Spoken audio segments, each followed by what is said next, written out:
I'm Jarrett Carpenter, and this is Future Signal. On this episode, I want to talk about the biggest news right now around Bitcoin. I do not know if you've seen it.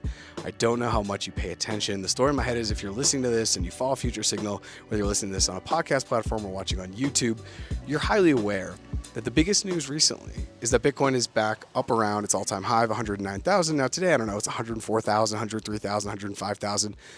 But the biggest news is that there is no news. And this was something that a good friend of mine said. He hit me up on WhatsApp. He's like, the crazy thing is, it's not news.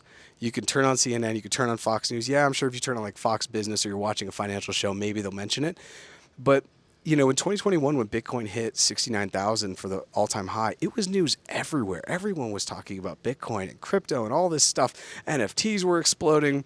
Bored apes were being sold for billions of dollars, seemingly. But right now, Bitcoin's percentages away from its all-time high, and it's not news.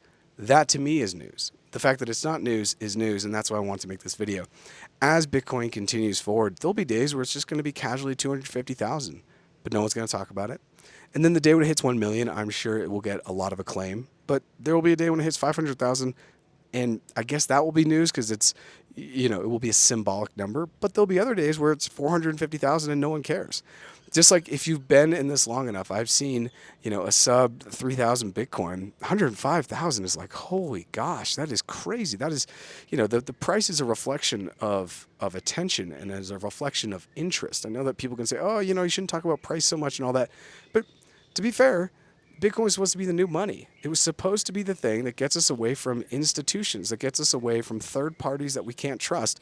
And so the fact that it's becoming more valuable, I know it's in fiat terms, but more valuable in fiat terms is a future signal that this thing isn't going anywhere and that it's going to keep going. And I love, keep growing and going. And I love the fact that it is boring at 105,000. People are like, whatever, Bitcoin's 105,000. Most of the people I talk to are like, oh, well, I can't afford it, so I'm not going to get into it.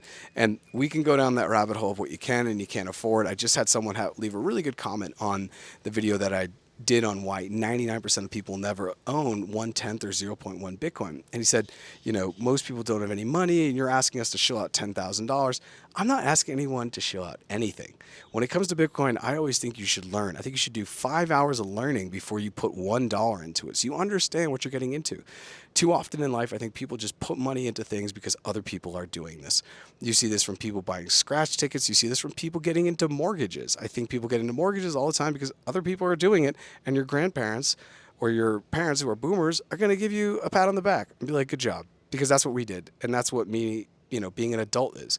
So I think Bitcoin is something you really want to kind of analyze and do some research around before you get in, just to see if it's going to be a fit for you. For me, as someone and I'm currently in Guatemala, I'm currently in Antigua, Guatemala, and if you're watching this, you need to check out either the video that comes after this or the video that becomes before this, because I think in 2026, what I want to do is do some travel and invite people to come join me on that travel. I want to go to Bitcoin Lake here in Guatemala, which is absolutely beautiful. And then I also want to go to El Salvador, which is next door, and go to Bitcoin Beach and check out some other stuff that they're building in El Salvador and see if we can even go see some of the curriculum that's going on at some of the schools that's put on by My First Bitcoin, which is a nonprofit that's helping Bukele essentially disseminate all the information throughout schools in El Salvador. It's, nonprofit. It is, what's the words I'm looking for?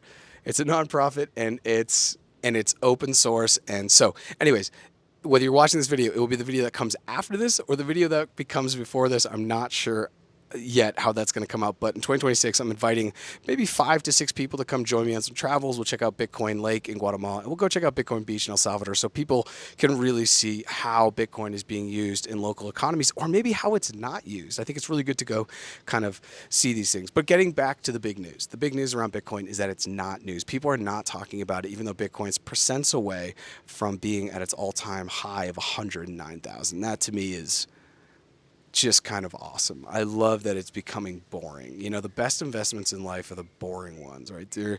And so if Bitcoin becomes boring, I think that that's kind of a good thing. And I think watching Bitcoin down to about 78,000 and now pump back up to like 105,000, a lot of people got out there. Every time Bitcoin dips, it is an opportunity, and there's opportunity in chaos, right? And so it really helps to kind of cull the people that maybe aren't going to be around as long and just don't understand that this is a much longer game, and don't have maybe the same time preference or don't understand the game as much. So anyways, I love that Bitcoin is boring right now. I love that it's not in the news. I love it's not on the CNN ticker. It's not part of conversations when I go to dinner. People are like, oh yeah, cool, you do that, whatever. They don't care. It's not like it was in 2021 when it hit 69,000. All that is to say, I think by the end of the year, and I've said this prediction before, I think we're probably still going over 200,000. We have a long way to go. We may have a mini recession, a couple months, but the printers will be turned back on. Anyways, I am coming to you live from Antigua, Guatemala. If you're watching this, please go ahead and subscribe on YouTube or on a podcast platform if you're listening, and make sure you're following us at Future Signal XYZ. And like I said, it's either the episode before this or the episode after this where I'm going to be talking about going down to, or coming down, I should say, because I'm here to Guatemala and then El Salvador, and spending some time and really understanding how Bitcoin is impacting local communities in the global south in Latin America. So hope you enjoyed this episode, and I will see you next time.